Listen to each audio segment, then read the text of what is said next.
Ah, de la munition là. Alors vous avez un rack, voilà, munitions pour les obus 47. Donc là vous en avez un complet. Donc la douille et l'ogive qu'on remplace. Donc bien sûr vide et neutralisé. Hein. Ouais. Donc là derrière vous pouvez voir, voilà, 1937, 47 mm. 47 mm, 1937, ouais. C'est ça. Ok, et là donc ce deuxième canon de marine, Donc 47 mm, c'est ça, qui est ouais. ouvert avec le... Ça pique un peu, je crois, du courant d'air. Ah bah après en temps de guerre. En plus en sachant qu'ici cette casemate n'a jamais eu de blindage au niveau du canon, donc c'était ouvert. Hein, donc les soldats ce qu'ils faisaient en fait ils remplissaient des sacs de sable pour fermer tout le crayon de tir pour éviter. Pour éviter justement ces courants d'air. Ces courants d'air. Et forcément en cas d'attaque, voilà, si un obus tapait, au moins il y a moins de chances qu'ils avaient quand même de prendre un éclat ou choses comme ça. Donc celui-ci a un beau marquage, il est bien daté, vous pouvez voir sur le côté ici. Voilà. Un fût, ouais. De 1915, canon de 47, numéro 94. Et la culasse, c'est encore en place. Et voilà. Super. Et après, sur le côté, vous avez le guide pour pouvoir faire le tir. Donc, par rapport aux distances, vous pouvez régler le tir, ce qui se passait en face. Donc, c'est un véhicule qui arrivait. Maintenant, il pouvait attendre une mètre, il pouvait régler sur la hausse et se mettre en place. Donc, la 3008 qui est là-bas, on pourrait l'avoir, quoi, facilement, je pense. Ah, ouais, là, ouais, pas de problème, là, oui. De toute manière, après, ces canons-là ont quand même une portée quasiment d'1,5 km sans souci, hein, je veux dire. Et donc, il y avait 3 soldats qui étaient en place. Il y en avait un qui se mettait donc ici, sur le côté, qui s'accrochait. Et en fait, avec le poids de son bras, il pouvait bouger le canon. Sans souci. Voilà. Après, vous avez un qui se mettait sur le côté pour tirer, et un qui était à l'arrière pour mettre les obus en place au fur et à mesure pour pouvoir à l'attaque. Donc, on peut quasiment tirer une quinzaine de coups à la minute, s'ils se débrouillent bien. Ok, s'ils sont expérimentés. C'est ça. Encore une goulotte à grenade et un fusil mitrailleur. Hein, Toujours la défense de l'entrée, je suppose, qui est juste derrière. C'est ça, quasiment l'entrée, et puis vous avez la goulotte pour l'angle. Le vin, hein, le nerf de la guerre, bah, faire tenir les régiments de forteresse. Ah, ça, c'est un truc important hein, pour l'armée française. Tout de même, ce soldat, voilà, il avait sa bouteille par jour, hein, ça c'était sûr. Hein. Toujours l'aspiration, l'approche du canon. Ok, et puis encore des couchettes. Des couchettes, voilà, pliées. Maintenant, vous pouvez voir, voilà, une fois que ça ressemble. Une fois plié, c'est ça. Là, on l'a déplié. Pareil pour les tablettes qui peuvent être pliées pour gagner de la place, pareil. Okay. Ah, et quelque chose que je ne vous ai pas montré, qui est quand même intéressant à voir, c'est la petite plaque de l'affût. Et donc ces canons étaient déjà présents en 1940 ou... Alors oui, les canons ont été livrés, ça s'était mis en place. Après ça a été saboté, l'armée française a enlevé les culasses et les a jetés, genre les soldats qui étaient ici ont enlevé les culasses et les a jetés dans les puits. Puis les canons ont été ferraillés par l'armée allemande. Et donc quand on a refait les travaux, on a retrouvé la culasse qui était au fond du puits. Ah ouais, d'accord. Ouais. C'est le seul vestige vraiment qu'on a trouvé. Parce que la casemate ici, malheureusement, elle a été entièrement vidée, voilà, que ce soit par les Allemands, l'occupation, ou après-guerre, par les civils et les ferrailleurs surtout. Tout le secteur d'Altkirch a été ruiné au niveau matériel, il ne restait plus rien. Quoi. Tout a été vidé, ils ont vraiment tout pris. Et ça, c'est dommage. C'est vrai que pour trouver quelque chose, c'était pas évident. Et là, au plafond, on a du béton ou c'est de la ferraille? C'est de la ferraille. La ferraille, ça a évité un peu, en cas de bombardement, c'est ça ça s'effrite. Hein. Alors ça s'effrite. La ferraille, donc vous avez quasiment 2 cm d'épaisseur, et à partir dessus, du béton jusqu'au toit, on a 2,50 m de béton. 2,50 m. 2,50 m, oui. Ok. Et les façades, pareil, vous avez quasiment 2 mètres à 2,50 m. Donc ici 2 mètres, l'autre côté on a 2,50 m, et à l'arrière vous avez quasiment que 1,50 m de béton, parce que vu qu'à l'arrière vous avez le talus de terre. Oui, on a le talus qui protège déjà. Ouais. Ok. Dans le sous-sol, on va faire tout ça. Hein. Ouais. Voilà, on va te suivre, vas-y, je t'en prie. Alors c'est réservé aux spécialistes. Hein.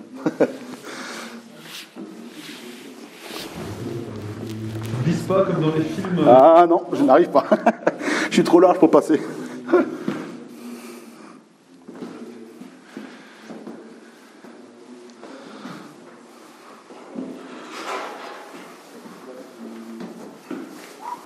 Alors on y est. Ça y est, on est au sous-sol. Oh, alors là, par où on est passé, l'échelle, on l'a rajouté nous. L'ouverture, on l'a fait par nous-mêmes aussi.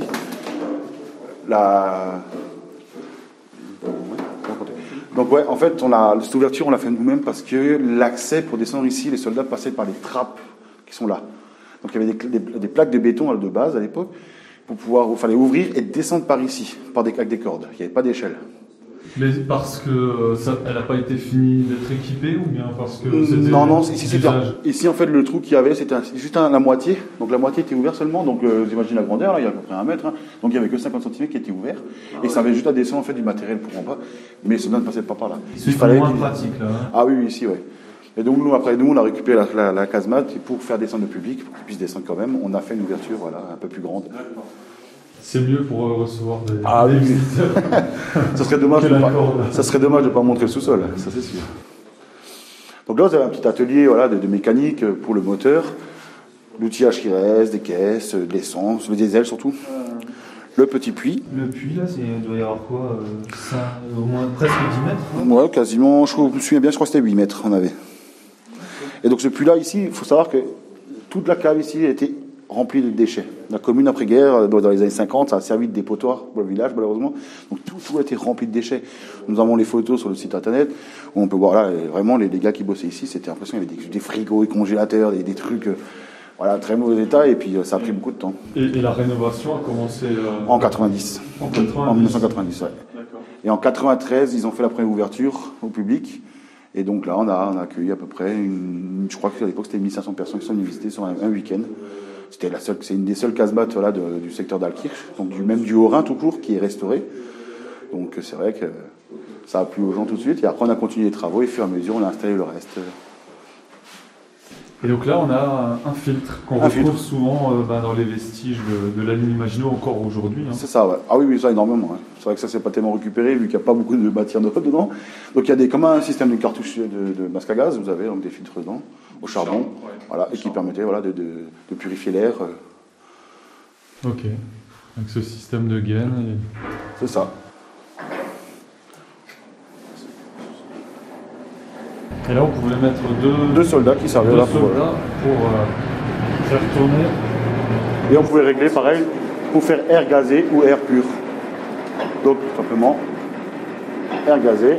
Donc, c'est quoi? C'est une différence de filtration? C'est l'enclenchement en fait qui va faire que. Voilà, en fait une réversion au niveau de la cartouche pour l'air. Ok, d'accord. Et sinon, pour éviter que le soldat se fatigue, on peut avoir un moteur électrique aussi. Un petit moteur électrique, ça peut être pratique. Ça peut être pratique, ouais. Effectivement. Et là, on a un groupe. Un moteur CLM, un groupe qui servait donc pour le courant de la casemate. Donc c'est un moteur monocylindre, oui, voilà, merci David. Monocylindre. Ah oui, c'est plus, j'allais le dire. Ça, je sais encore. Ça va. Donc voilà, c'est un moteur monocylindre à 2 pistons, diesel. Ouais. À l'arrière, vous avez la cuve à eau qui sert à refroidir le moteur. D'accord, ok, là, ça c'est la cuve à eau. C'est ça. Donc l'eau rentrait par derrière, par en dessous. Vous avez le tuyau bleu qui arrive là. Voilà, vous avez la pompe qui va faire monter l'eau au niveau du moteur. Et une fois que ça va chauffer, l'eau va ressortir par-dessus, va retomber dans sa cuve. Ça permet peut-être d'économiser l'eau aussi. Hein. Celui-là, il ne fonctionne plus, je pense. Si, il fonctionne encore. Il fonctionne encore, je vais vous le montrer. On va le mettre en route. Okay. Alors, on va allumer le diesel. Voilà. Ah, il y a un petit palon au-dessus là aussi. Palon pour pouvoir travailler, s'il y a des pièces à démonter sur le moteur.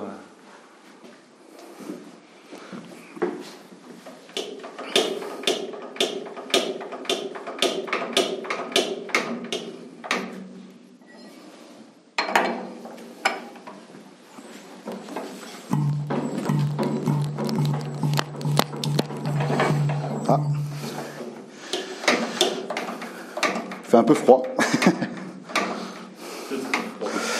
Ah, il va démarrer. Les capuciers. C'est ça. Et voilà. Donc là, vous pouvez voir.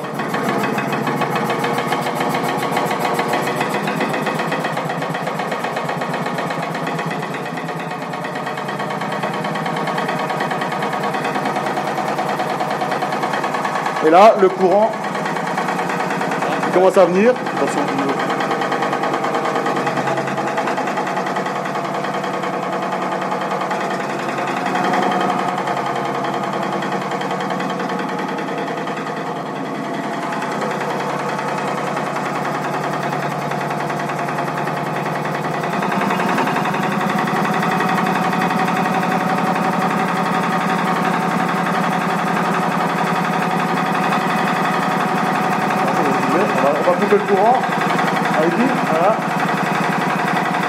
Bien tourné. Voilà. Et l'ampoule derrière fonctionne.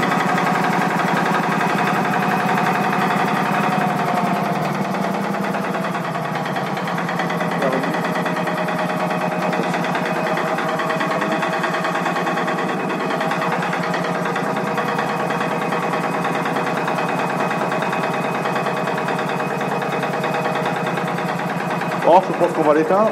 Voilà.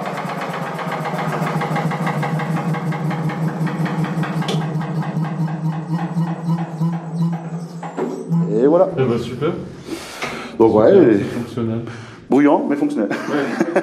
C'est sûr que ça doit pas être évident là C'est ça. pour les Ah. soldats dans la casemate. Ah, il fallait ouais, supporter le bruit. Bon, après, comme les dalles étaient fermées avec c'était des dalles en béton, le bruit était moins important pour moi. Par contre, celui-là qui était ici pour travailler, Ouais, dur les oreilles. oui, je le plains. Effectivement. Ok. Bon, on va remonter. Voilà, on va remonter.